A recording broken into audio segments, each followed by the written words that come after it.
بسم اللہ الرحمن الرحیم۔ شروع اللہ کا نام لے کر جو بڑا مہربان نہایت رحم والا ہے۔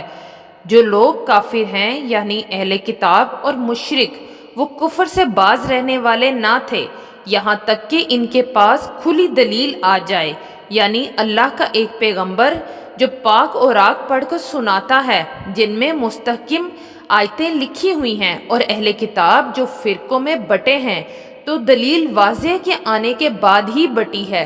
حالانکہ ان کو حکم تو یہی ہوا تھا کہ اللہ کی عبادت کریں، اطاعت کو اسی کے لیے خالص کرتے ہوئے یکسو ہو کر نماز قائم کریں اور زکوٰۃ دیں، اور یہی مضبوط اصولوں والا دین ہے۔ جو لوگ کافر ہیں یعنی اہل کتاب اور مشرک، وہ دوزخ کی آگ میں پڑیں گے اور ہمیشہ اسی میں رہیں گے۔ یہ لوگ سب مخلوق سے زیادہ برے ہیں۔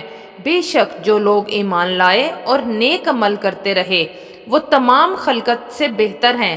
ان کا صلہ ان کے پروردگار کے ہاں ہمیشہ رہنے کے باغ ہے جن کے نیچے نہریں بہہ رہی ہیں، ہمیشہ ہمیشہ ان میں رہیں گے۔ اللہ ان سے خوش اور وہ اس سے خوش۔ یہ صلہ اس کے لیے ہے جو اپنے پروردگار سے ڈرتا ہے۔